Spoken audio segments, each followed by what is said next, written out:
record? Done. Done. JT, you Nice. recording? All right. We're I got halfway up. there. I got up this morning, and the thing about going to a Christian university Yeah. is that your pregame TV programming for NFL football is cut in half because all halftime? 4 major channels like NBC, ABC, CBS, and Fox all have mega church services on TV That's instead. hilarious. So I got up this morning and I was like, "Oh, Joel Osteen, hello!" And then CBS and I can't NBC stand had him. the Oh same my exact gosh. guy's mega church service going on, and I don't- was like, "Can't you at least diversify?" Dog, I do not understand that culture at all. Oh my god, it's so foreign to me. No, the me mega church Dude, thing. it was so funny. It was like the thing about it is stay tuned after these commercial messages for a exclusive blessing from Joel Osteen himself. And I was like, Exclusive? I gotta stay now. Dog, it's like Peter I- Popoff. I'm You know, last time there was fucking here for exclusive- it now. Last time there was exclusive blessings, they had we had a reformation. Like what? Like Yeah, well, Yeah, that's dude, Dude, it's an I- exclusive Reformation. blessing Small just for area. TV listeners or watchers or I do whatever. not. I will never understand the. whenever I think mega of churches. whenever I think of mega churches, I think of Megatron, but as a church. So he's like, Dog, I'd go there. I don't know. It's, stop screaming. We need to spread the word of God. You must fly to Namibia. I don't know if that's even Megatron's voice, but whatever. Dog, you remember in know what remember I'm in talking Revenge of the about. Fallen when they went to Egypt and there was a giant ass Yeah. like one of the bad guys was in a pyramid or something, and they were like, this relates to the Egyptian religion, and you were like, nah, Transformers were not in the hieroglyphs, dog. You can't pull this shit on me. Yeah, dude, I've seen a hieroglyph. You know what's funny? That's actually how Mormonism started. Part of the Book of Mormon is Transformers. these quote unquote Mattel. hieroglyphs that were translated by Joseph Smith. Oh my god. Yeah. That's Not right. to The come golden after the plates that Mormons, he but, found or like, whatever. No. We're not gonna talk. Joseph Smith had to fuck a frog in order to be saved. I know that because I went to go see Book of Mormon on Broadway. It was also in the, Okay. And do you the remember famed how, Disney animated movie Princess and the Frog. That's what it was about. Was the founding of the Mormon Church. Joseph yeah, Smith, okay. And the American Mormons Moses. made a nice Cajun restaurant at the end. I would like to go. about the beer. You want some? Ladies and gentlemen, to the Peaked in High School podcast. I am your co-host, Luke. I'm joined with me today by... Fuck, I'm going to start that over again. Yeah. All right, here we go. I'm Keep joined that in the today by podcast, though. fuck. That's fun. Okay. Welcome back, ladies and gentlemen, to the Peaked in High School podcast. I am your co-host, Luke, and I'm joined today by my 2 other co-hosts, JT and Andrew. And this is our 3rd weekly podcast. How's that feel, guys? It's great. Wow, thanks for responding it to that. That was feels- awesome. Just dead silence after I'm like, Yeah, I've got 2 anytime, co-hosts anytime. here, and everybody listening is like, this guy's just talking to himself. Oh my fucking god. He's just in Anyways, his this is a room. podcast where 3 guys You're from just high shaking school. in your room. I was trying to do a description. Oh. Okay.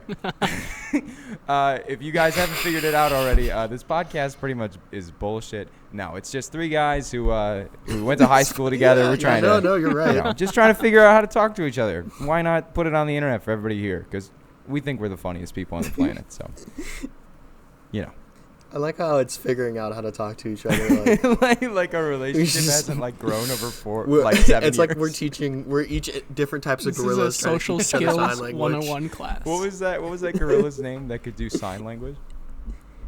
Coco. It was What? Coco. Coco the gorilla that could do Coco. sign language. There's several too. There's Nim. Wait, there are multiple? Yeah. I thought that was Nim like would a smoke one-case pot. What? Was this Joe Rogan? Yeah, you don't know about Nim the chimp. So Nim the chimp, they're trying to raise him to be a human. Oh my So god. they raised him with a human family, and the lady was like this big hippie girl. Whoa. So she started like just hanging out with the chimp, and then they would smoke pot and drink beer, and then, like That's sometimes wild. like Dog, they would like I bet you Joe diddle each Rogan other. It would- was really weird. Wait, what? Ooh, that's a Yeah, little, there's a look up It's the Whitney, Wisconsin dollop. of gorillas. for monkeys. Look up the dollop about it. I think it's like I think that's the one Gareth Reynolds. Gareth Reynolds. Interesting. I think that's the reverse dollop or whatever. But yeah, it's really good. Dude, speaking of like bestiality, not to get on a weird note. No, but I had to tell my dad yesterday that furries exist.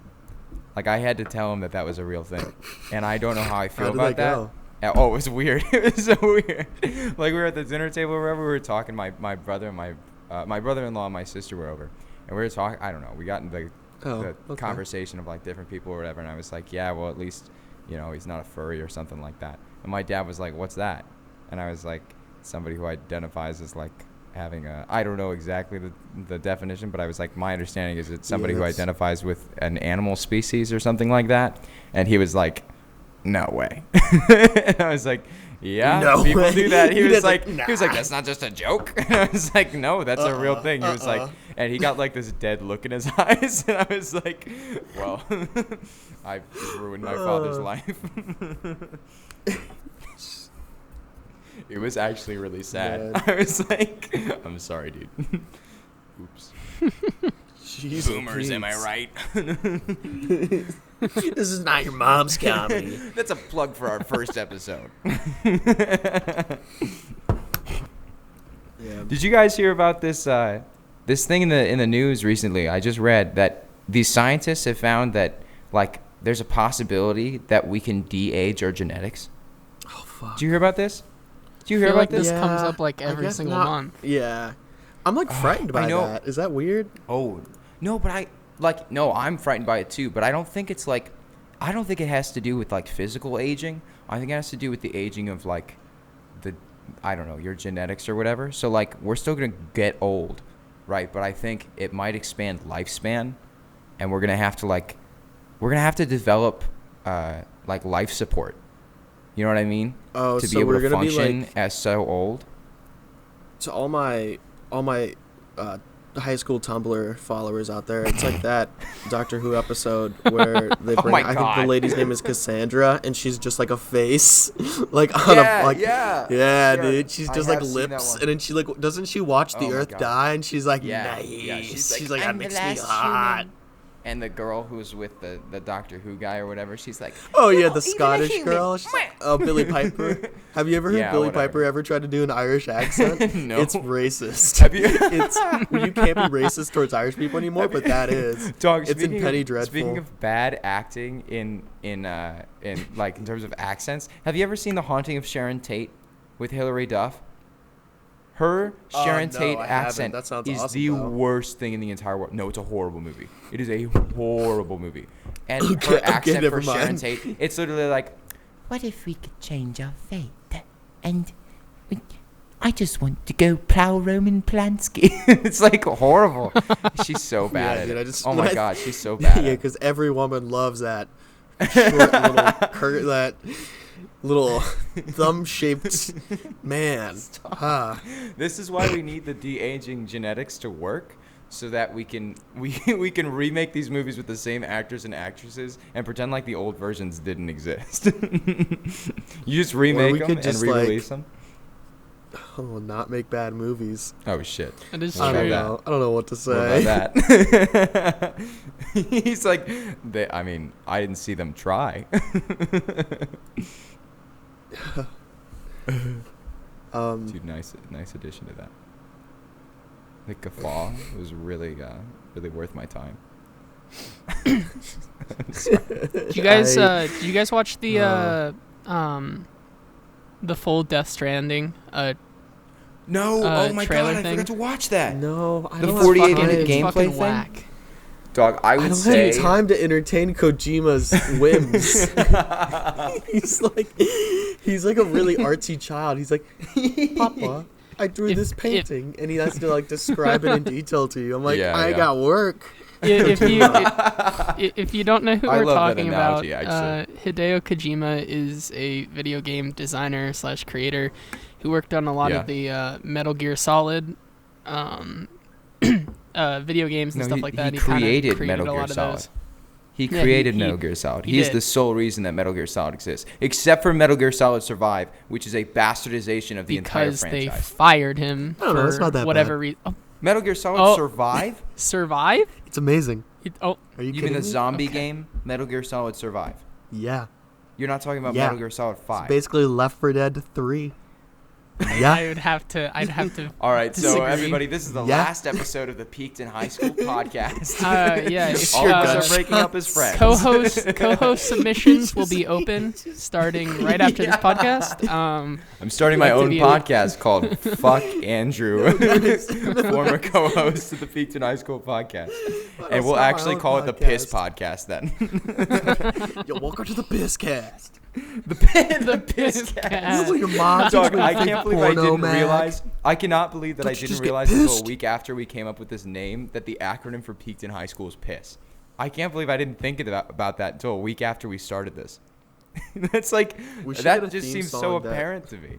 The Piss Cast. We should make a theme song with just sounds of urination. I could try to whip that up. Yo, I bet you if you Google that, it's like some sort of porn parody already. Yeah, I bet fucking JPEG Mafia made that. But that's like a Death Grip song. JPEG Mafia. Anyways, Death Stranding. The only reason I bought a PS4 this summer. I watched. Actually spent $400 to play one game. You watched the whole thing? Yeah. It's all 48 minutes of gameplay. Is it really? Yeah. I'm scared to watch it. I mean, Kojima is just like crazy. Because like some of the the game is so in depth and in detail, so much so that you there's like a home base and stuff like that, and when you come back to that home base, you can choose to use the toilet, and you can either use it standing up or sitting down. That's incredible. That's like Heavy Rain material. I can't believe in the last gameplay trailer before this Tokyo GameCon or whatever the fuck it's called. They showed you that you have to urinate. Oh, they're zooming in on us. Like, you have to take time to stop and urinate. Yeah. It's not like an option. You have to urinate. It's basically UPS simulator. Dog, there is a line between UPS. It is. It literally is. Dog. I mean, like, the premise of the game is that you're trying to connect the cities of America again. So how you do it is you crazy have to, that bring came supplies from to people and stuff like that. Isn't it wild that story came from the first trailer where it's literally naked Norman Reedus without a belly button on a fucking beach holding a baby that disappears? I think he's improving and then the baby's time. Inside I think this game isn't actually going to happen. I think this is one big con. Dude, and he's just like, oh, fuck, oh, fuck, oh, fuck. You start it and it's just a movie. He's just like, oh, fuck, Norman, just get in the booth, do some voices. Dude, it's like No Man's Sky, except instead of making a tiny world and advertising it as huge, he literally made the entire map of the U.S. in this game so that the majority of the times played in the game is you just running across the continent.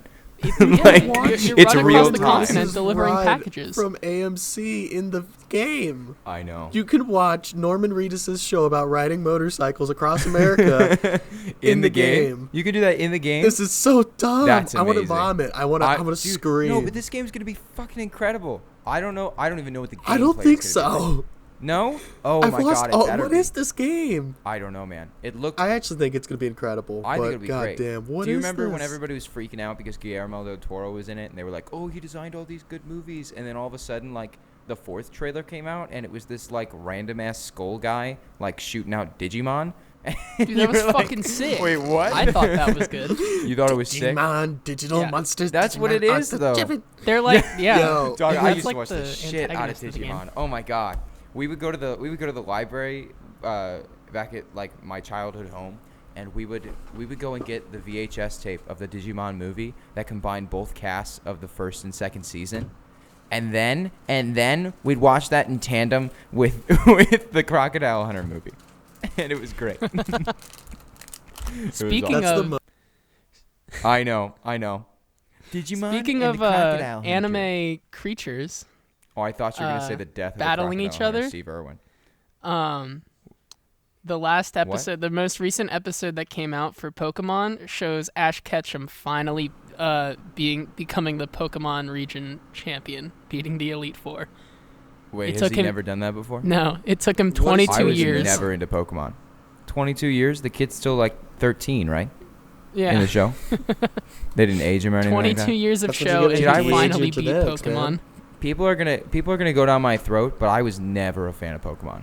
It was mostly because I wasn't allowed to play the games or the card games because my parents told me it was a bad show, and it was all because they didn't want to buy shit for me. And it's the funniest thing. My mom literally, like, when I like became cognizant of like, oh, I can decide for myself what I like to watch or whatever. I started playing, like, you know, Smash Brothers, and you see Pikachu and all that, and I was like, wait, why can I have this but not Pokemon? And I went up to my mom, and I was like 13 at the time. I was like, Mom, why I allowed to watch Pokemon as a kid? And she was like, oh, we didn't want to buy you the cards. I mean, that's the tightest shit I've ever heard in my life. Pro gamer move for sure. I'm gonna do what's called a pro gamer move. Yeah, so I am just skipping through this trailer, the Death Stranding trailer. Oh, the 48 one. What the fuck is this? Okay, now Hannibal Lecter's here. It's art. It's so Mads Mikkelsen. Crazy. I haven't watched it yet. I gotta wait. Just exited the home base, and it's 34:05. There is that? 12 more seconds left in the video. Oh my god! So 34 minutes of it is him inside the home base. Yes, sir. That's incredible, yes, dude. sir. They're keeping this game under wraps, man. That's incredible. I don't think it's a game, man. What if it becomes like one of those Heavy Rain things, where it's like an interactive movie? Oh my god, I'll vomit. I would be so mad. I mean, Metal Gear Solid 4 is almost that, but you know. Did you like Metal Gear Solid 4, Andrew? It was okay. Really? Yeah. It was like good review. Really. It was like a really good IGN 10 out of 10. Okay. Makes you really feel like Solid Snake. Water was really good too. Water was. I don't know. It just didn't. It was like it felt like watching a TV show. Yeah. While playing a video game. Yeah, that's fair. You know what I mean? I think even Kojima stated he was like, I like making these games, but really I have a story to tell, and I want to put that in front of like the game itself. And I think that's kind of a mistake. I think you can do both things in tandem. But I don't know. I really like the story of it. I think it was a good wrap up. But it still holds the record to have the longest cutscene in history of video games, and it's like an hour and 15 minutes. That's the end cutscene is an hour and 15 minutes. Yeah, exactly. Really? They retell the whole story of Metal Gear Solid. Yeah. You know how like slightly abridged. You know how like when you were a kid and you were playing video games for a long time, your mom would be like 10 more minutes, and you're like, yeah, just let me like beat this boss and then I'll save and quit. If you like beat the final boss of Metal Gear Solid 4 and you were like, Mom, I have to wait until this clip ends, and she's like, okay, but if it's any more than 5 minutes, you're in trouble. Imagine having to explain to her that this is a video game and not a fucking movie that you're watching for an hour and 15 minutes. Is it really an hour and 15 minutes? Yeah, the last cutscene in the game is an hour and 15 minutes. Kojima just wants to make movies, man. I don't know why he doesn't do it. Because he has to... Well, because in that hour and 15 minutes, he has to close out... he has to close out Ocelot's story, Snake's story, Big Boss. The boss's story, Big Boss's story, whatever. Otacon. That's not Otacon. Yeah, I was gonna say that's my anime. That guy, the Meryl. lady girl, Meryl, fucking everything. The poopy guy, Raiden. Yeah, but the poopy guy, you know, Johnny something or other. He ends up with Meryl, right? I have no idea. I can't remember. Oh yeah. I know who you're talking about. And like Ocelot's kid or whatever. Yeah, it's a bunch of shit. There's so much shit. It's so convoluted. But it's so good. It's like it's like the Brothers Karamazov or whatever that book is called. I thought it was you know what? The Brothers Karamazov. Never mind. Whatever the fuck it's never called. mind. You know, that cultural touchstone? Yeah, that cultural touchstone called... Hey, do you remember that totally original movie called The Magnificent Seven or whatever? And it's totally not just like Seven Samurai. That's what this game is, except it's also created by a Japanese person. Like, Kojima, it's so odd to me that he's fascinated with American espionage, but only American espionage as the genre is closely related to Japanese culture. You know what I mean? like mechs and stuff like that are so not an American idea, you know? Yeah, that's true. We're more about the whole like nuclear bomb shit. Yeah. I mean, I think and spies, right. I think too. Maybe it's like Gadgets. more of like American spies through the lens of a like it's like if this was like how you make I love how you just wave at some guy. Oh, nice. It's like well, if, like there's a girl at the front desk down there that I picked up my key from, and I went up a half an hour earlier, and I was like, hey, there's nobody in there. Can I take the room? And she was like, well, we don't know if somebody just like left or whatever, and is coming back. And I was like, okay. And every 5 seconds they look up here because I have like direct eye contact with them if I look to my left, and so I just waved because I was like, I'm not gonna do this shit where they look up and laugh at me every 5 seconds and think I can't see them. I'm not about to do that. Nice. Little do they know I'm gonna be famous. SoundCloud famous. What's up, YouTube? This is Jukebox King. A little plug for my Letterboxd account. Jukebox King at one word. Follow me. It's a good time. Wait. This is one more thing on the Kojima thing. Which Metal Gear Solid game or Metal Gear game is where the president says "Nano Machine, son"? Because I like that one. That's Metal Gear Rising Revengeance. It's Metal Gear Rising Revengeance. It's the spin-off with Raiden, and it's honestly the best game in terms of gameplay. Like that game's fucking fun as hell. And it looks tight. It took like 7 years to put out too, because the original demo was on GameCube, and then it came out. Whoa, like what? Yeah. Like there's one video online where like they're showing it at a conference or something like that, and like nobody's at the booth, and it's on GameCube, and they're showing how you can use the stick to like move his sword and all that jazz. The gameplay in that game is fucking awesome. But like, yeah, it's the senator who ends up being like the bad guy or whatever. You can totally tell from the very beginning. I mean, considering they designed him to be the most buff man in the history of the planet. He is that one's jacked. a lot more anime. That one's a lot more anime than Metal Gear Solid series. Metal Gear Rising Revengeance. That game's so fucking. I mean, for God's sakes, Raiden is wearing stilettos. Revengeance. They wanted to call it Revenge or Vengeance, and decided to do both of them. That's true. So it's like, but that's like saying, okay, hold on. So you've got Metal Gear Solid. That's like saying, and then you've I'm got gonna Metal get a Gear chocolate Rising. chip cookie. Like, that's dumb. Yeah. More people have issues with the fact that it's called Rising Revengeance, but to me it makes sense because it's like Metal Gear Solid Snake Eater, and then Metal Gear Rising Revengeance. You know what I mean? Like it's a subtitle for the series. I don't know. That game's so much fun, but it is the senator who rips off his shirt and like punches the fucking ground, and his arm turns into metal, and he says, "Nano Machine, son." It's good. It's great. Also, apparently, Raiden is called Jack because of Jack the Ripper or something. Yeah, they say that in the last cutscene. I remember because I watched that. They call him Jack because I think he murdered a bunch of people as a kid. I can't remember. Ingrained in my brain because I used to watch the Rad Brad a lot, and he did a bunch of he does a bunch of Let's Plays, and I was like, oh, an hour video, let's watch it, and I had no idea about anything of this Metal Gear game, and I just watched it, and he just said, "Nano Machine, son," and I was like, all right, I'm hooked. I watched him play. Even if you don't like Metal Gear, which this game is completely different from Metal Gear, you need to play it for the gameplay alone.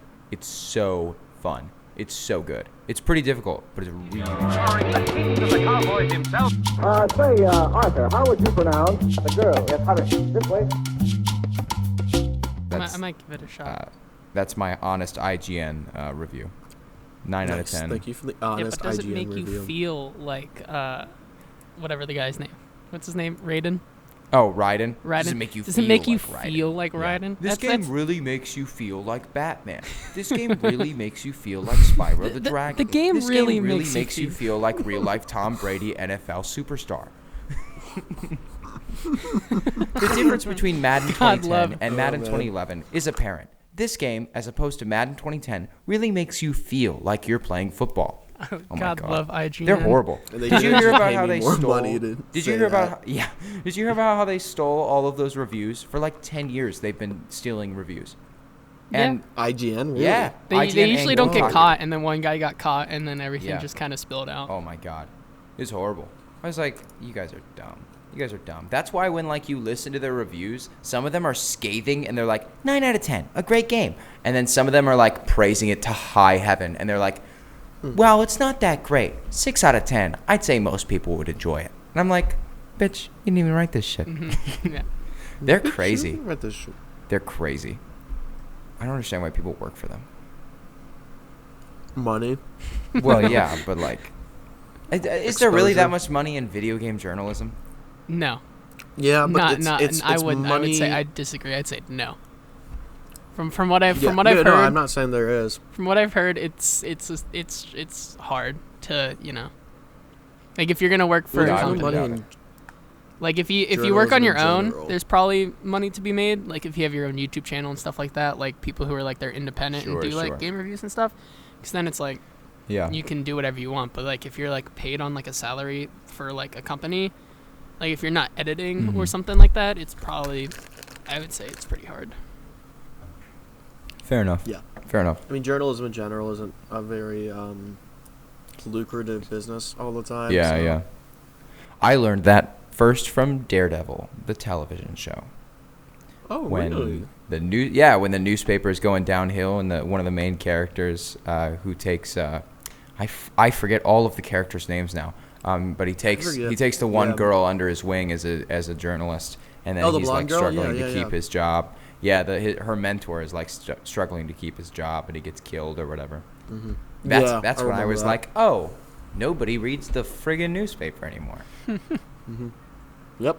Yeah, dude, I remember when no one reads in general. Oh yeah, it's kind of sad. I mean, I like Audible because my parents always told me that I caught on reading way faster than my other siblings, but I hated reading, if only because I was forced to read in school.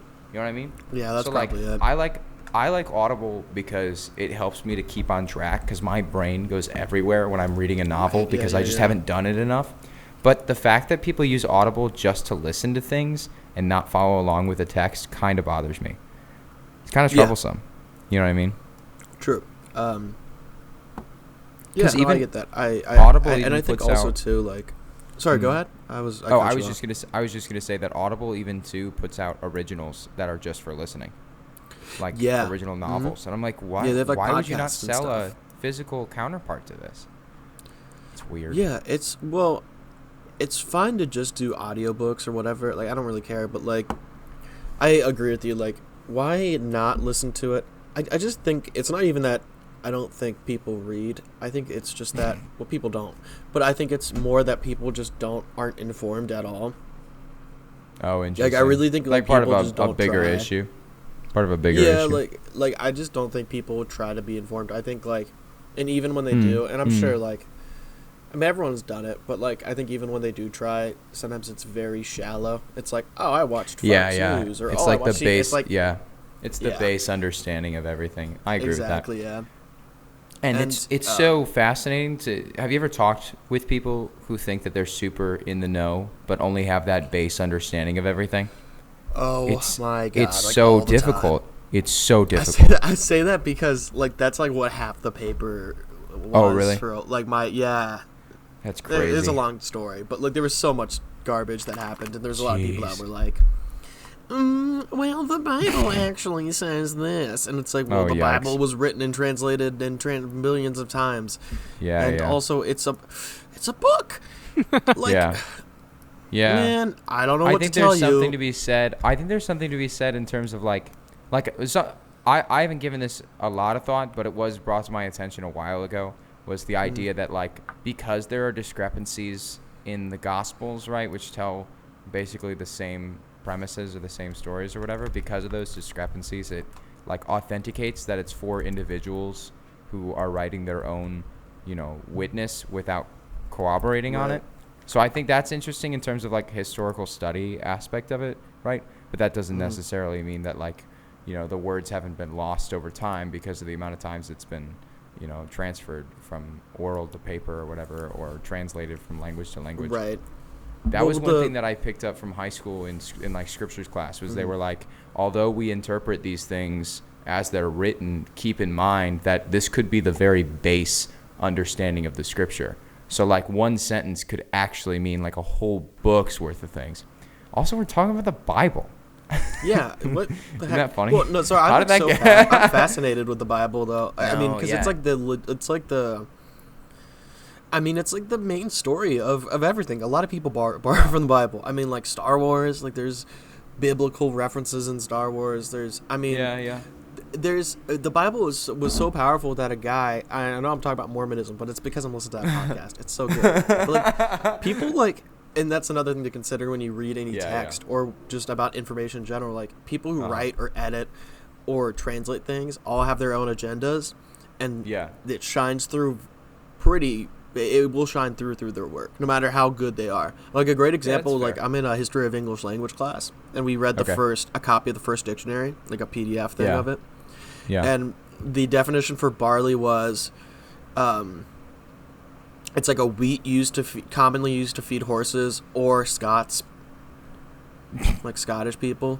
That's funny. So it's like, but that was like the first dictionary, and that was like the biggest thing. Yeah. Like, I mean, like, you know what I mean? It's a I know that's what a you big mean. Deal, man. Yeah, it's just kind of funny. Cool. Like we have here at the university that I attend, we have like a what do you call it? A manuscript that's believed to be written by Shakespeare himself, of like 5 of his plays, like a collection of 5. Like a folio. It's in one of our libraries, and I've never gone and seen it, but I know people who have gone and seen it and been able to like touch it, and that's crazy to me. That's only like what, 4 centuries old or so, and we're talking about like texts that have survived thousands of years. You know what I mean? If the timeline is to be believed, isn't that crazy? Mm-hmm. Isn't that crazy? Mm-hmm. JT, do you ever think about like you know do you know the origins of soccer, football? Mm-hmm. Right. So like imagine if people like today were to look at the rule book for soccer and compare it to how it was originally written, and then like pretend like they were the same thing. You know what I mean? Yeah. No, I get you. Just like something like I'm taking like a understanding the Bible class right now. We just like what you guys were saying. We talk about it all the time. Like there's so many like references, and it's so like it's become like so like huge in our culture that it's just kind of intertwined. Like you can't like talk about anything without like someone maybe bringing up something like that is like geared towards like religion or like, you know, like the Bible. Yeah. Oh yeah. Like I think in most films you can't look even if it's like unintentional, like you can't, like most films you can find like religious themes or something like that, you know. And I mean, it's kind of like it's almost like a Wu-Tang Clan album. Like there's just so much. It's so dense with like not like text and like and context and connotation and everything, but it's also written by like 12 different people and at like different times from different places. Yeah, and there was a council that convened maybe 124. I'm not an expert in this, so I don't actually know the exact timeline. No, but I think like it was the is it like 124 years or something? Constantinople. Yeah. Yeah. After I took a history the of the events papacy took class. place, or whatever. Did you? Yeah. For a person that's not super religious, it's kind of funny how interested I am in religion. Well, because it's also history. You know what I mean? Yeah, like, true. And that's more inherently relatable than the you know, the faith or the implied religious aspect of it. You know what I mean? Right. Or the implicit, rather, not implied. That's true.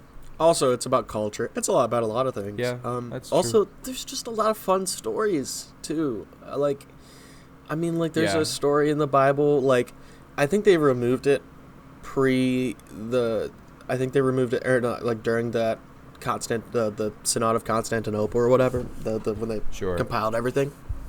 But it was like about this lesser known prophet that like just went around fighting monsters, and they said they came from the ocean stuff, and it's like the most metal shit. It's like dun, dun, dun. I just like hear bass music playing, just, dun, dun, dun, dun, dun, dun, and he's got like a wicked sword, and he's like fighting fish monsters and shit.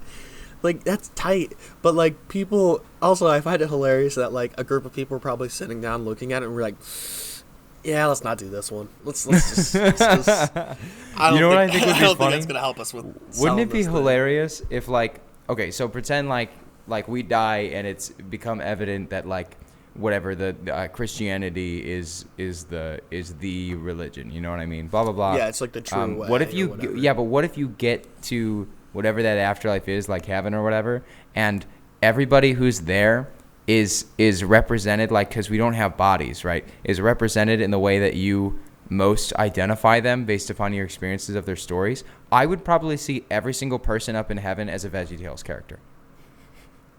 Wait, no, hold on. Run that back real quick. I'm so confused. So I'm so confused. Let's theorize. This is just. I kind of see what he's saying. Theory.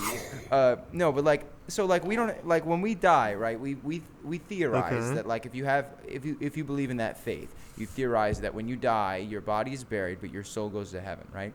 So if your soul, who's to say what that is represented as the last physical form of your body, or your peak or whatever, or how you identify mentally. It could be an infinite amount of things. Right? Exactly. Okay. But how you perceive. What if it was you perceive other beings in a way that you are most able to relate them to your understanding of them? You know what I mean, or how you see them in your eyes. Can you break that down for me? You mean So if we go to heaven easiest for you and to I see you, a person, any person, or interpret right? them? No. So how you most identify them. So if I see you in the same clothes for 3 years, when I think of you after those 3 years, I'm probably going to think of you in those clothes.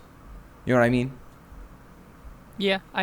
So when I think of Bible characters, Bible characters, medium when people die, they can't change their clothes, so whatever they were wearing is what they were wearing. Yeah, it's something what they're gonna wear like forever. that. But instead of that, it's you see people as what you're able to easily identify them as. So when I hear Joseph or not, let's hear Jonah, right? Jonah and the whale. When I go to heaven and I see Jonah, it's gonna be that it's gonna be that asparagus guy from VeggieTales. You know what I mean? Wouldn't that be wacky? Okay, now I see it. Wouldn't that be wacky? What was Jesus? The Family Guy version of Jesus. That was always the family. Yeah, when I see Black Muhammad Jesus up there, it's gonna be a yeah. censor bar from South Park. Oh my God. Oh, that's Did you hilarious. believe that shit happened? Do you remember the days when terrorist organizations would threaten television studios in the United States? Isn't that crazy to think that happened? That actually happened. That's not just a story. That's insane. I think last year or a couple years ago, it was the anniversary, the 50th anniversary of this guy, broke into I think WKYC Cincinnati or something like that, the Pinnacle television studio, and they just he just held people up on the air and he was broadcasting live the whole time. Oh my God. It was so crazy. But crazy. It's so nuts that happened. And do you remember that's a world that we live in. That's not just some sort of murder mystery homicide novel or whatever. You know what I mean? It's not Tom Clancy. Right. Well, and it's even so that look, that's what you kind of realize when you listen to history stuff and you read history. Yeah.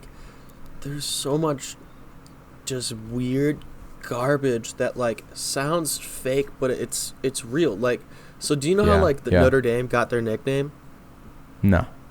So in the 1800s, so with the second wave of Klan hit, Indiana was the biggest population for Klan members. It was filled with them, and they were crushing elections, except for South Bend, Indiana, because they're all Catholics, right? So what happened is the Klan decided to have a rally in South Bend, which was not cool, and it ticked off just in all case these anybody students. was wondering, totally not cool. Yeah, it's not cool to hate people for no reason, okay? Come on. But also, so the students got ticked, and they started beating up the Klan members. They would, steal their robes and, infiltrate meetings. And so, it got down to this point. There's a dollop about it. Again, I'm going to reference this podcast because it's great. Yeah, like they threw like potatoes at this like they had this like lit up cross, like clan cross, like with light bulbs in their meeting hall, and they like threw potatoes at it, and like they couldn't get the top bulb to break, and then the quarterback showed up and picked up a potato and nailed it like first try. Oh my gosh! But like it's because of that they got the name Fighting Irish, because it was nuts. It was the coolest thing. Yeah. JT, did you know that? I had no clue. I had no idea that's where they got the Fighting Irish name. That's fascinating. Is that cool? Well, that's whack. I just said that's cool. That's fascinating. Yeah, I would agree. That's okay. All right. Again, we're looking for a new co-host to act as a third in this podcast. Pop off, man. Yo, we should get a Jamie. For no reason, get a Jamie. I'll alternate the Skype video. Imagine that. Oh, I can work for you guys to switch off cameras. You ever see that video of that who's getting hit by that truck? What about nice. You ever have DMT? Did I show you guys the I feel like I already did this on the podcast. But what's that? Was I telling you guys about the one video of the semi just Oh no, that was before we even started the podcast. Remember the gator video? Where Oh yeah. Where the semi just runs like right over the gator and just like, oh my god. You said getting hit by a moose, and it just made me think about the gator video, and I just can't stop laughing. That video is crazy. So if nobody listening to this understands what we're talking about, there's a video online on YouTube, not even Live Leak, YouTube, where like this guy's taking a video of a gator on the road, and he's like, oh, you better get across. You better. He might make it. And then all of a sudden, this semi, like after 40 seconds of watching this gator it's like a minute and a half of just watching the gator on the street, barely missing cars. This truck just rides straight over it, and it's gone. It's just gone. Vanishes. Like it ain't there anymore. And you're like, well, I guess one less gator. And the guy behind the camera is like, daggum, he hit him. And I'm like, really? Daggum? Mama, we got another gator in the house. We got another gator. Just missed it. It's like, you ever hear those stories about people being attacked by like Bigfoot or like weird creatures like that? But it's like hilarious. Yeah. Like, there was one about Mothman tried to steal this lady's baby. What? And she said she like heard something on the baby monitor, so she went to the baby's room, and Mothman was like trying to pick up the baby, but it kept like slipping out of his hands. And she went, Mothman, shoo, and then he went, rah! And he had to like fly out the window. He flew out the window. So I found the video. It's called "Gator on Highway 1 Hit by Car." 7 years ago. It has 1.8 million views. Probably 1 million of them are me. JT, I'm really sorry, but I have to cut you off because I have to explain. I'm laughing because I just imagine Mothman, like, I don't know, his hands are like human hands, but like they're like baby hands, but big. You know, like, have you ever seen Amazing Spider-Man? Have you ever seen The Amazing Spider-Man with a lizard regrows his hand and it's like a big, like, goopy baby hand? Like a fetus? I just imagine Mothman having those hands and going, oh, dropped it again. Oh, dropped it again. And then it's like, oh, shit. And the baby's like crying. And there's this, like, lady with a high bob haircut. She's like, get out of here, Mothman. Get out of here. He's like, God damn. Sorry. I was going to eat that baby.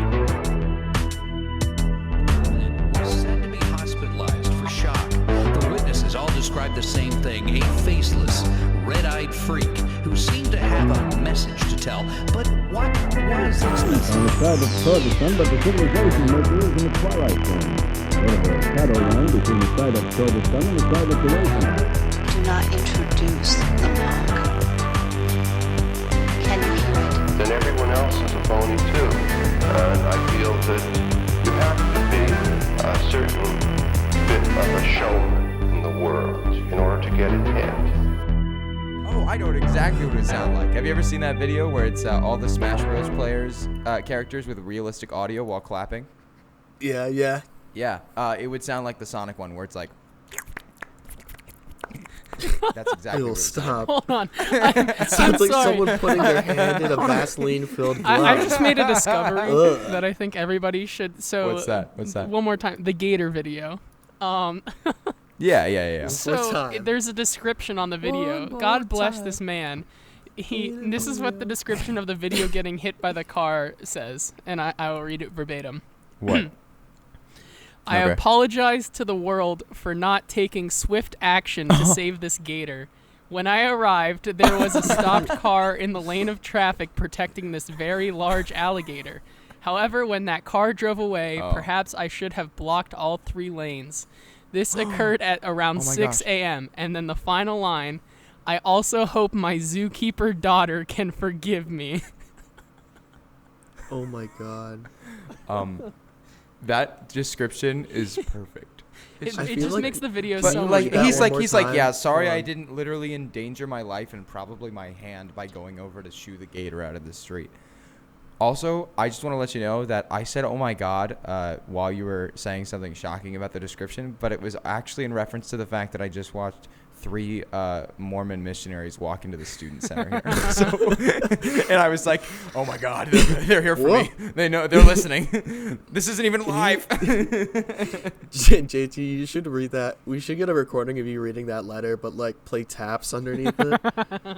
Like, because he's so sorrowful. He's like, I'm sorry, man. I could have done something. I think the video of the gator and the video of the moose should be in a compilation video, and they should play Requiem for a Dream over top of it. Or like How to Save a Life, yeah. I kind of imagine the guy who made the YouTube video holding the disembodied head of the gator and going, I'm sorry, Gator. And Gator does the thing from Forrest Gump where Bubba like shakes his head. He's like, you was my friend. Oh my God. And then like he dies. I don't know, man. Is that bad? Should I go to a doctor?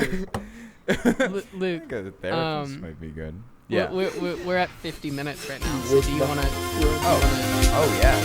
Yeah, why not?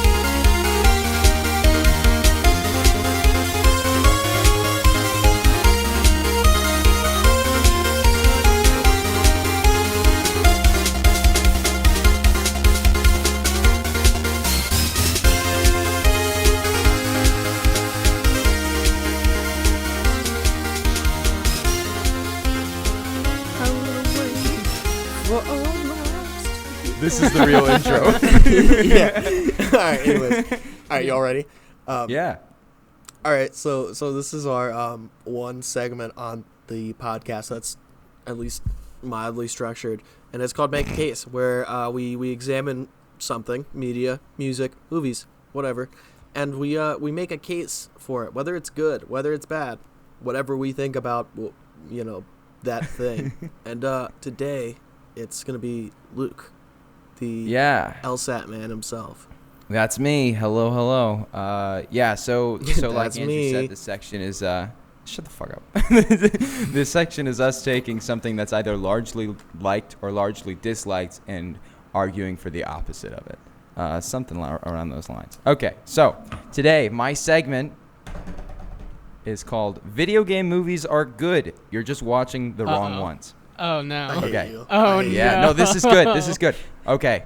No, this is gonna change your life. For everybody listening, Minecraft movie just got a release date. Okay, Jared Leto. No. That's all I'm saying. Stop it. That's not what I'm talking about. You're ruining March 4th, 2020. Okay. Let's convene. What do you think of when you hear video game movies? What comes to mind? The Super Mario Brothers movie. Think of? There's one. Pixels Andrew, with Adam Sandler. Pixels? Okay, so that's interesting that you say that. So based off of this, let's define what a video game movie is. Okay, so there are 3 important distinctions. When we say video game movie, no, listen. When we say video game movie, we're not talking about movies that are based around someone traveling into a video game world, i.e. Tron or the new Jumanji. We're not talking about movies that have hardcore references to video games and attempt to emulate the feel of an episodic adventure, say Scott Pilgrim. And we're not talking about movies that take place within a fictional video game that also include numerous references and cameos of known video game characters, i.e. Wreck-It Ralph. So the genre we're so what is the Pikachu movie count as? So the genre we're speaking about, like Detective right? So Pikachu. the genre we're speaking of are movies. Okay, so that would be a video game movie. So let me explain. Movies that take existing properties that exist mainly in video game form and attempt to adapt a story directly from an entry in the video game series, or utilizes known characters and lore of the franchise to create its film that either expands upon the franchise and is as an extension of the universe in its own story. Most of these films take the latter effect. So like in the case of that, many companies do one of three things: take beloved characters and use them as side characters for eye candy, i.e. like Resident Evil movies. They have like the main character Leon as a side character in one of their movies rather than a main character, even though he's a main character in a couple of their games. Or they use existing characters as main characters from the film, but utterly change their personality and like total character traits to allow them to be more flexible within the writing process. So like the Mario Brothers movie. Those characters are not Mario and Luigi. Regardless of whether or not they're wearing green and red, they're not Mario and Luigi. Completely different people, right? And then sometimes characters are altered only slightly, and like authenticity to source materials noticeably attempted. So like Tomb Raider or Final Fantasy: The Spirits Within. Or they use all new characters that have been created for the purpose of the film and insert references or small cameos of original characters for fan service. So like Warcraft, Doom, or Assassin's Creed. So like all these movies that I've listed, how would you rate these movies on average from like 1 to 10? Where would you say the average video game movie lies? 4. Yes. Yeah. So like probably like 4 or 3, right? Like these movies suck. So and when you Google best video game movies, you only see these movies that I've said that are like horrible films, and it's some guy on like a video game journalist website trying to justify why they're actually pretty good and why his unique opinion about these movies is critiqued from a different way than everybody else. That their structure like that. Yeah. So like their structure and narrative should be given leniency for the sheer fact that they're attempting to capture in 2 hours what their video game counterpart does in 30. So I think this is wrong. I think there's something to be said about ambition, but it turns audiences off from the idea that could possibly be like a good video game movie. So while the list of bad or subpar video game movies is extensive, there's a fairly substantial library of video game films that are unknown to a majority of audiences and qualify as literally outstanding achievements in cinema. Like movies that I think are... No, wow. I'm serious in regard to production design, quality, narrative, script, score, and like authenticity in relation to the source material. Like they're good movies, and I mean good filmmaking. So what's interesting about this is most of these movies that are really good are Japanese companies that produce them and and also distribute them, and the American counterparts are secondary. And a majority of these films are actually, they're actually produced by the same companies. Land of the Rising Sun. Well, they're also, and these movies are also produced by the same companies. I think they're called OLM and Toho. I know Toho. Yeah. Toho's it's a great company for distribution and production rights. But I'm gonna buy a Toho T-shirt. All right, go ahead. Oh no, that actually sounds fucking dope. But okay, so just to let you know, I sat through a quadruple feature last night from 10:30 p.m. to 5 a.m. to ensure that my opinion on these movies was unchanged. Christ. I'm not kidding. So there are 4 films that I'm going to... wow. Yeah, 4 films. I watched 4 movies last night, and each of them is exceptional, and I'm going to make a case for every single one of them. And hopefully this builds your library of video game movies to a point where you can watch them and appreciate them. So I'll try to make these quick. But the first one is Dobutsu no Mori, otherwise known as Animal Crossing. Did you know there was an Animal Crossing movie? No, I did not. Can you spell that for me? Of course you didn't. Yeah, it's Dobutsu, and then no, and then Mori, Mori. I actually have at the end in the description of this Make a Case episode, I have all the links to watch all of these movies, English subs and English dubs. We'll put them in the show notes. Everything. Yeah, for sure. But yeah, so what Animal Crossing. What? I know, it's crazy. And okay, listen, Whoa, this movie came out in 2006. Anime. Wow. Yeah. That's crazy. Yeah. This movie came out in 2006 and has never been distributed to the United States. It's probably the most adorable movie I've ever watched in my entire life.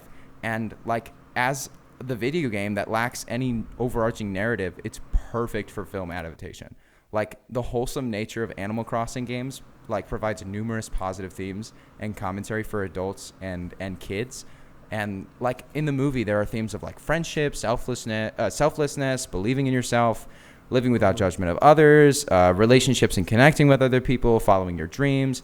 And there's some pretty heavy themes too that like kids might be challenged to think about, like accepting life as it comes, trusting yourself to pick yourself up from your bootstraps, and accepting help from others who, even when you may not want it, you know what I mean? And so like, okay, it's definitely a Japanese movie. Yeah, it's definitely a Japanese movie. And like you said, it was definitely like super anime, but I kind of hesitate to call it anime because the art style is ripped completely from the video game. And I don't know if I call it an anime video game. The eyes are kind of like anime. I agree with that. It seems like a chibi anime kind of. Like, it reminds me kind of like, no, I'm not saying anime, but it's very what's his name? It's very Princess Mononoke. Yeah, Ghibli. Yeah. 3 of these movies are very much so like that. So this one actually, like, oh my gosh. So the main character like struggles with finding purpose and deals with friends moving away and learns to practice patience and stuff like that. So there are a lot of good morals in this film. And like it's crazy because Animal Crossing is not known for like the gameplay because it's so unlinear and you just kind of walk around and talk to people and do stuff for them. But this movie adds those facets into it so fluidly. Like there's 2 whole characters that like all they do in this movie is their comedic effect because they're running around and they're like obsessively collecting things. And it's so funny. Wow. It is so clever. And like there's like this little bit where they keep going back to the penguin who's trying to fish and he never picks up anything and he's getting boots and bicycles and stuff because fishing was like super hard in the first game. And so like all these different references to gameplay and game mechanics, it's really cool how authentic it is. And the hand-drawn animation is gorgeous. Oh my gosh, it's gorgeous. Like, I don't know. There was one line that I really liked. Like, this movie is a lot deeper than it seems on the surface. There's one line that I really like that's a little outdated in terms of like roles of the individual, but I think it's a really good line if you like apply your own pronouns to it. But it goes like this. The bond between women is beautiful, is it not? They can be separated for what seems like an eternity, but when they meet again, it is as if they were together only yesterday. Between a man and a woman, however, it is different. The bond they share is so strong that no matter how much time has passed, nothing ever returns to being the same as it was once the bond is severed. And I think if you apply more progressive pronouns to that, like say a man and a man or something like that, or just say like a relationship between 2 people that's more than friendship, you know what I mean, rather than saying a man and a woman, that's much more applicable. But I love, like, I did not expect to hear that in Animal Crossing game. Wow, like, that's it's so good. Heavy. I rated it a 4.5 out of 5 on my Letterboxd. Really? Yeah, it's incredible. Letterboxd it's completely uplifting and relaxing. What's the other like? What's the consensus on that? Like, I think it's like a 3.5 is where most people where like the average is. But I think it's bad. Fabulous. It's a 6.6. That means it's better than average. So yeah. Yeah, I know these movies also have like weird IMDb scores, but I'm telling you, man, they're incredible. So like, I don't know if I trust IMDb. I feel like Letterboxd. No, I don't either. I don't either. Maybe Rotten Tomatoes is the only ones that I'm like. Yeah. And even Rotten Tomatoes, really. Yeah, I agree. So that was the first movie that I watched. And the second movie I watched is one of my all-time favorites, but I'm also biased because I love this series. Gyakuten Saiban, which is Japanese for Ace Attorney. This is came out Ace Attorney. I know it came out in 2012 with a limited DVD distribution to the US, mostly through eBay. And the video game series is on Nintendo DS, and I highly recommend that video game series because it's basically an interactive narrative story where you can make decisions and stuff. So it's based around the idea that due to excessive horrific crime, Japan has adopted a new judicial system called the bench trial system, in which the prosecution and defense face each other in an open court, and suspects are guilty until proven innocent. So the whole moral of this series is about seeking the truth and what it really means to be a defense attorney and to believe in your clients and believe in the truth of individuals. And the whole movie is an adaptation of the first game. And the first game is like an episodic, like trial by trial thing, but there are connections between trials, and the movie is so good at portraying these connections. And like, oh my God, it's live action, and the costuming and production design are incredible. They're so authentic to the source material, but they don't look like cartoon characters. You know what I mean? Like sometimes costuming looks fucking horrible. Well, the hair is a little yeah, wacky. The hair is a little off, but it's also just you know, I mean, it's supposed to be an anime thing. And yeah, it does that thing where like it tries to imitate anime in a certain way with like acting and stuff. So like there's one scene where somebody says something stupid in a courtroom and the whole courtroom just falls to the ground, like as if it was just so dumb. You know, have you ever seen that in anime where somebody says something dumb and people just fall over? You know what I mean? Like, oh, so they try to do that kind of thing. So if you're in the know about that, it's kind of like really funny. If you're out of the know, it seems a little odd, but you can kind of guess what's going on. The trailer is the wackiest shit I've ever seen. Oh my god, it's crazy. And the Japanese rock that goes with it too. Guns and water, fire, shooting. This movie is like a comedy, but it's also super there's like Pink drama. Floyd music videos happening. Yeah. Oh my god! So like, wow. The movie takes on some pretty serious subcontext too, like homicide, falsely accused suspects, and like political corruption. And it's just so interesting and so well made. And like the morals that are taught the audience are like undercoming the truth, friendship and camaraderie, overcoming personal pride, and like allowing other people to assist you in times of need, exposing criminals and corrupt officials, and fighting for what's right, not what's profitable. It's such a good movie to watch in terms of like uplifting morals and ethics and the success of good over evil and truth over lies and stuff like that. And it's just a joy to look at. The acting is actually really good. Like, I thought this would be the most stilted movie I'd ever watched in my entire life, but everybody hams it up to the point where the characters are caricatures of the characters from the games. It's like really well done. It's really well done. And like, it's so good. It's really Japanese, but it's kind of, you can kind of get into it. If you're into anime, it'll probably be very normal. If you're not, it might take a minute to like settle in. The score is really good. Like, same with Animal Crossing. I didn't say this, but the score of the games are implemented into each of these movies, and they're like really smartly done so that they're not repetitive and they're orchestrated rather than being like chiptune or whatever. And it's just done to really well effect. The narrative of this movie is really smart, adapted from the game almost word for word. The dialogue is humorous and well written. Characters are very memorable. And, you know, I really recommend this movie. I also gave this a 4.5 out of 5 on my Letterboxd. And if you have, like everybody has an Apple or an Android phone, but you can buy these games, the whole trilogy, the original trilogy, and the 2 new ones on Android and iOS stores for like $15 to $20 a piece, which is about $10 less than what they were retail when they came out on DS. So I think that's worth your time. They're really good games, and this movie is such a great film. I highly recommend Ace Attorney. Wow. Yeah. JT, have you ever played Ace Attorney? Ace Attorney trilogy is free actually on Apple. Is it really? Oh, that's a steal, dog. Honestly, get it. Those games are my favorite. They're my favorite. That movie's really good. Yeah. So out of the 4 movies, those 2 are definitely the most Japanese. And probably the hardest to get into if you're not like into anything outside of American cinema. But the next 2 are very accessible. The third one I watched was called Professor Layton and the Eternal Diva. This is another animated film, but the art style is very European animation. The movie was released in 2009, and it's the most relatable to English speakers, if only because it takes place in London and follows Professor Layton and his apprentice number 1, Luke Triton, who are thrown into competition to the death. And like, it's not like a battle royale thing. It's actually contestants proceed in the game by solving large-scale brain teasers and puzzles that if guessed wrong result in their death. It's more like a Sherlock Holmes-y kind of. Yeah, like Sherlock Holmes or like a way less violent Saw. Yeah. It's super PG. It's like what the British used to do to the Irish for fun. Yeah. Yeah. It's exhilarating though. It's really thrilling. There are chase scenes and fight scenes and sword fights and stuff like that.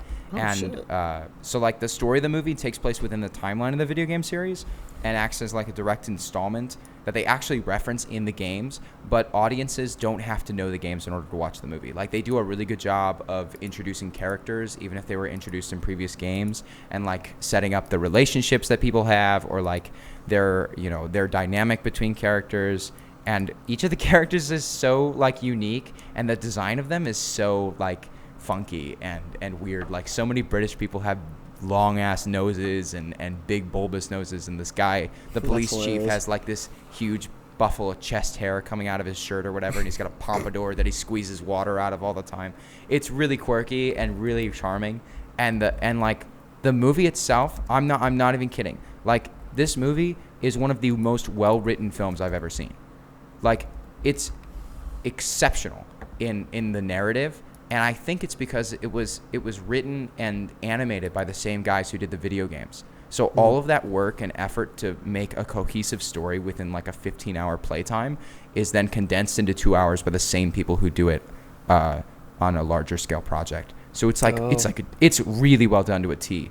And the coolest part about this movie, outside of like the narrative and stuff, is the gameplay of the series is like melded into the movie. So like the gameplay of the series is like you actually solve brain teasers and puzzles while investigating like, you know, the environment. I just saw a picture of the police chief. He's he's gorgeous. Yeah. That's my favorite character design I've ever seen.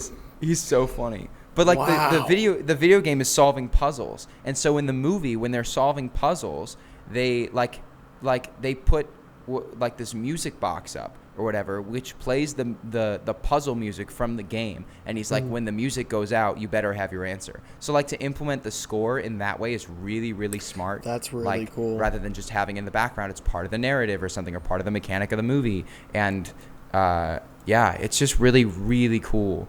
And the puzzles are all numbered like in the game, and it's just a really interesting way to integrate gameplay into a movie.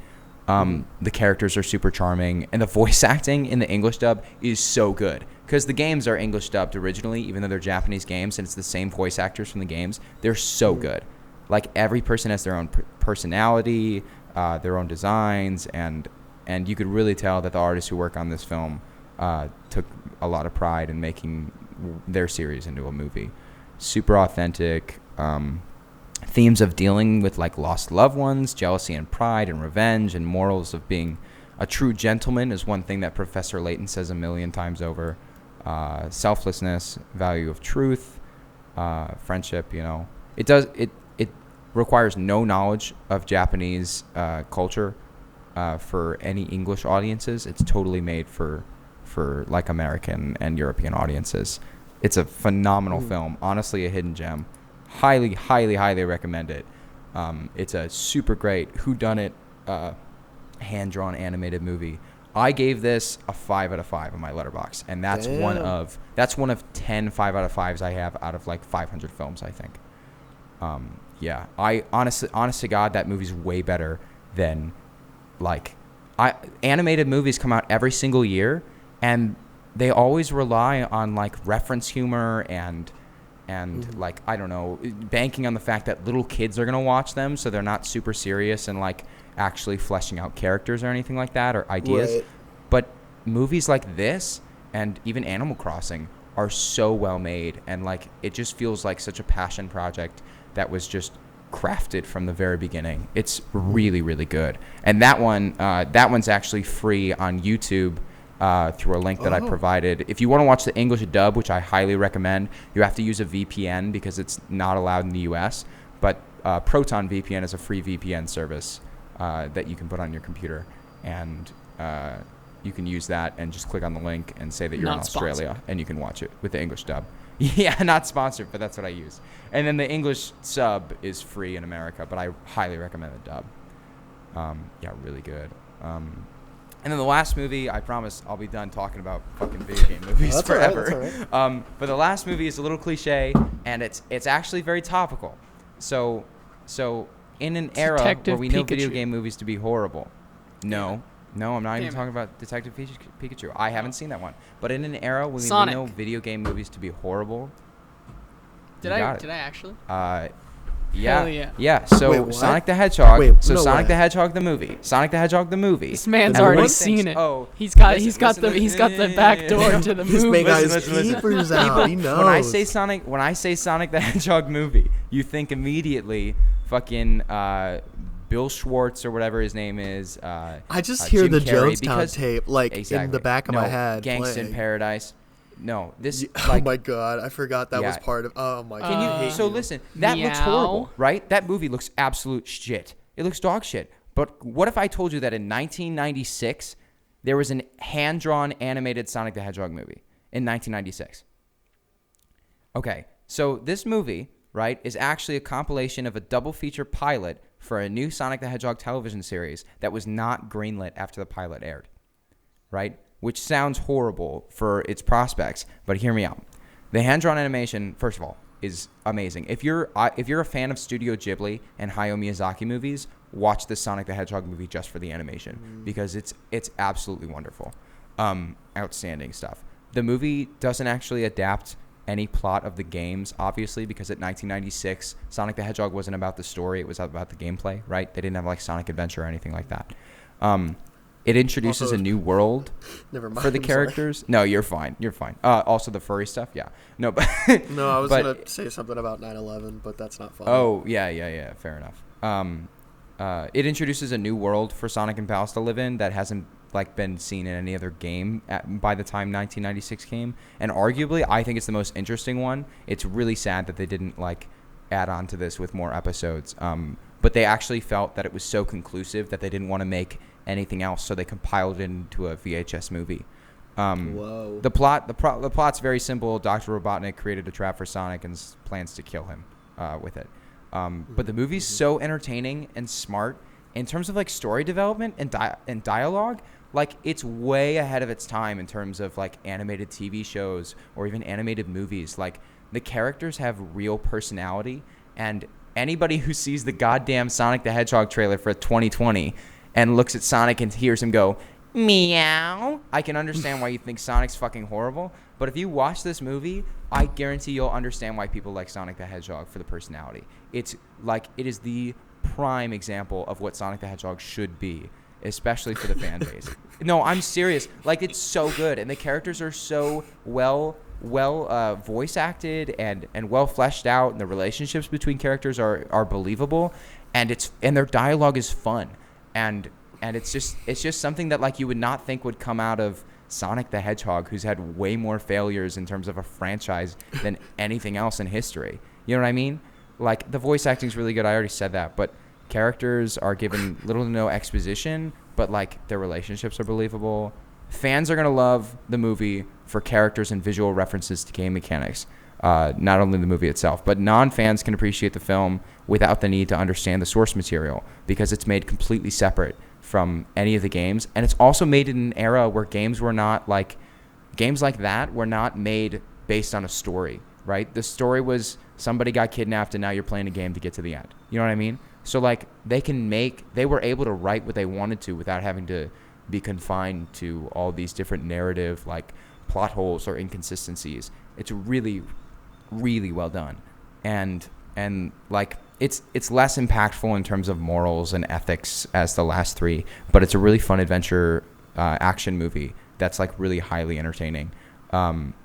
If with the new Sonic movie coming out in the year, I highly suggest you watch this movie to understand why people like the character, because it's so easy to shit on this character just because of what it looks like within the next year. And like everybody who looks at that movie and says, wow, this looks like shit, you need to watch this one because it is 1,000,000 times better than you'd ever expect it to be. And like he's had this company has had tremendous failure with him, and if they just went back to this kind of thing, he would be on top again. I guarantee it. It's like it's fabulous. When would you learn that your actions have consequences? Yeah, I also rated this one a 5 out of 5 in my Letterboxd. Whoa. That's my 10th 5 out of 5 out of like 200. About that. No, I'm serious. I don't know. I'm serious. You sit down and watch it. It's only an hour long. I guarantee for what it is, it's a 5 out of 5. It's fabulous. There's almost nothing. Sure. There's almost nothing wrong with this. I'm serious. Is this better than Inside Out? Is it better than Frozen? Yeah, I think it's better than Frozen. Frozen sucks. Dog, this movie has so much more heart, and it's so much more straight to the point and like intentional, and it doesn't try to be more than it really is. You know what I mean? It tries to be. Does it have like that let it go, let it go? I don't know what I'm singing on this podcast. I want to that's the exact opposite of what should be happening. Anyways, now that I've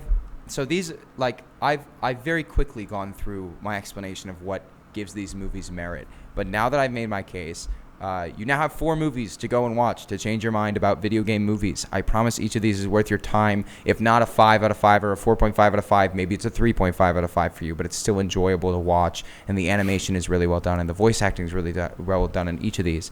I've also compiled, like I said, a list of resources for accessing these movies. We'll put them in the video notes, in the description. Some of them are on YouTube. Some require VPN to simulate that you're outside of the States if you're in the States. And some of them are only available on pirating websites like Cartoons on .tv and Kiss Anime. These websites are actually relatively safe. You just don't have to I Kiss Anime all the time. That's why my ex left me. No, but I swear to God, like, people think about video game movies and they think of Warcraft and they think of Tomb Raider and they think of, like, I don't know, fucking Doom, which was horrible. And it just gives such a bad name to these Japanese production companies that put out fabulous movies. And you know why? It's because it's the properties that they created. And it's the properties that they know and love and literally pour their hearts into. And that's why they make the best films. I really highly recommend that you guys watch all 4 of these movies. They're fabulous. That's my case. I hope you enjoyed listening to that. If you just thought it was really boring hearing me say the voice acting was so good 4 times in a row, fuck you. But anyways, no, I had a lot of fun watching these. I actually didn't regret it at all last night when I watched them for, 6.5 hours in a row? Yeah. Nice. Really, really good movies. Really good movies. That's my case. Sorry, I just kind of ranted for a good 20 minutes. Good. That was good. That was very informative, and I enjoyed that a lot, as much as I could. I am shocked that there is a good Sonic the Hedgehog movie, because I've never thought that Sonic the Hedgehog could have a story. Like, the only time I thought it did was, like, Sonic, not 06. What was the one? Sonic Adventure. I think either Shadow the Hedgehog or the one on GameCube. Sonic Adventure or Sonic Adventure 2 Battle? Sonic or one Shadow. Of those. Sonic Adventure 2 Battle was probably one of the best Sonic games in terms of story. That's yeah, and like it was the one where they went to space and you had to get the freaking Chaos Emeralds, and then like Shadow sacrifices himself. Yeah, like it just got heavy. Like Shadow, like it was really good. Shadow fucking suicide bombs, fucking Eggman, and Eggman dies. Yeah, they blow up half of the moon in the middle of the game. Yeah. Dude, that game's fucking epic. And then all of a sudden they were like, nah, Shadow the Hedgehog is still here and he's got guns. And he says, damn it. I forgot that Shadow the Hedgehog is basically just an incel. Like, come on. Well, they made him into that. He was so cool until then. If you haven't noticed, if you're listening to this, I used to play the shit out of Sonic the Hedgehog. My brother and I loved those games. Even the bad ones we really loved. But I can look back and know that they're bad. Do you guys have any guilty pleasure video game movies that you like? I don't. Me. Sorry, but I need to talk about this. No, go ahead. Yeah. So I am a closet Kirby fanatic.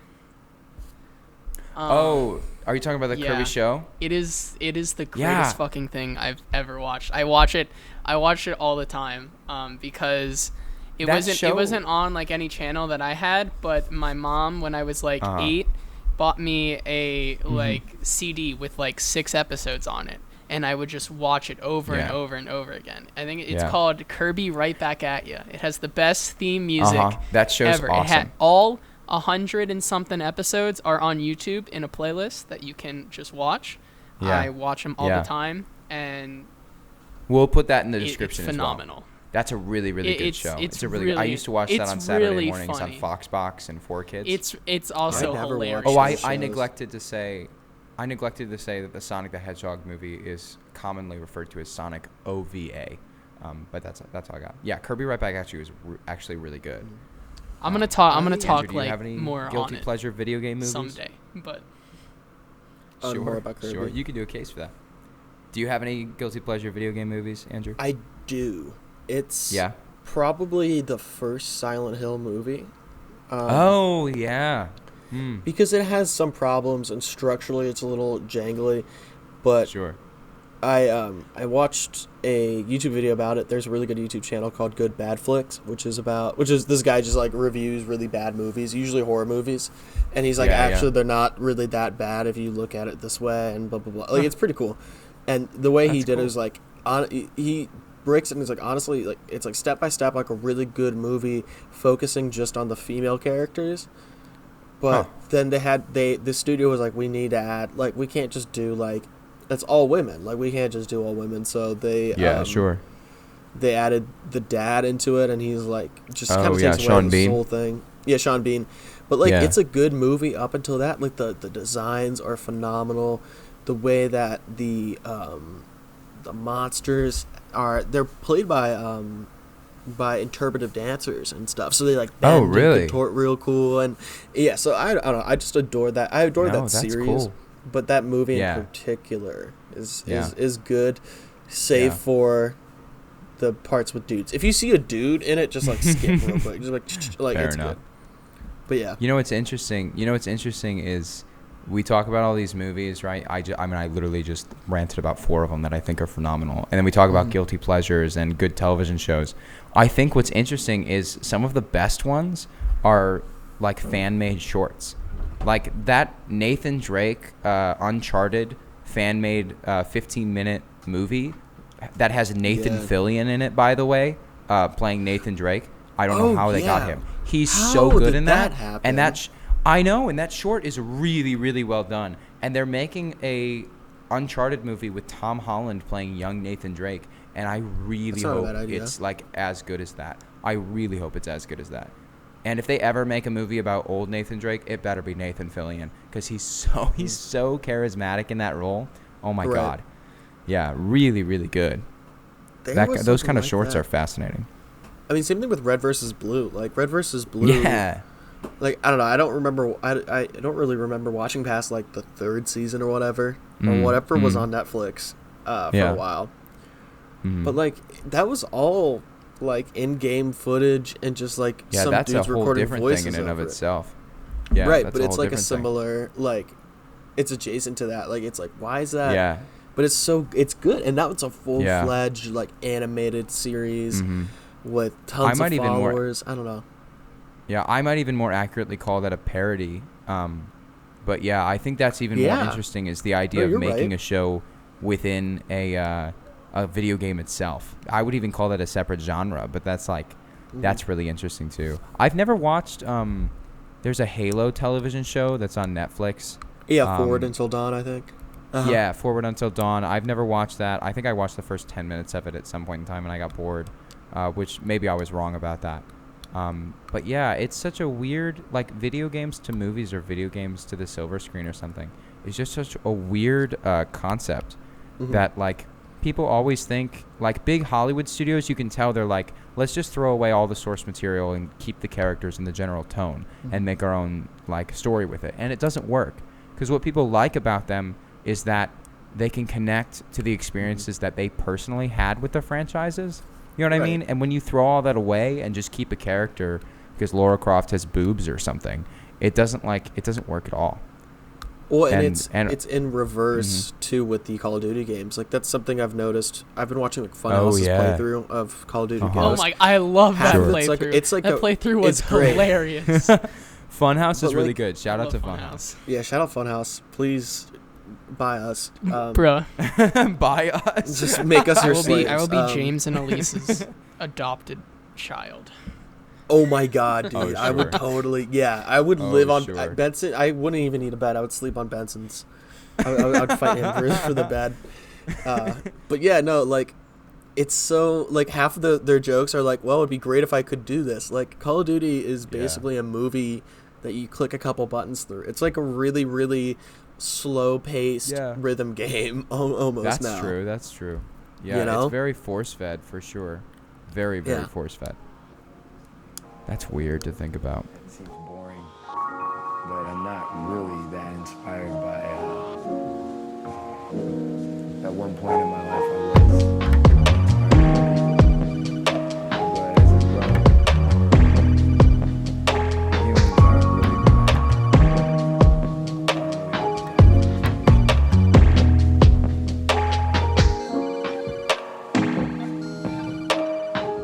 All right, well, thank you for joining us here on the Peaked in High School podcast, otherwise known as Piss Pod, as our Revelations show today. Hope you enjoyed listening to us. Piss. Yeah, we should actually pitch shift Megalovania from Undertale and just with the word piss. I will do it. I'll find like a bot to do it for me. Fair enough. All right. Well, thanks for joining us. Thanks for listening. If you like the video, honestly, you hear this a million times in every fucking YouTube video in the world, but like, comment, follow on SoundCloud. We'd really appreciate it. We're trying to figure out, what kind of audience we have. And we really enjoy doing this together, even if it's not a giant audience. We love getting together and being able to talk to each other after a while. It's really fun, and we hope you enjoy listening to us. So we'll catch you on the next one. Peace. Bye-bye. See ya.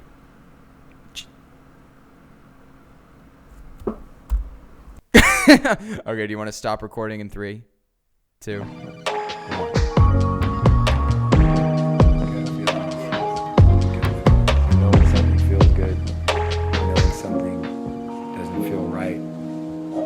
Not personal, but you do what you feel, and I mean, everything we've done is what we feel like doing.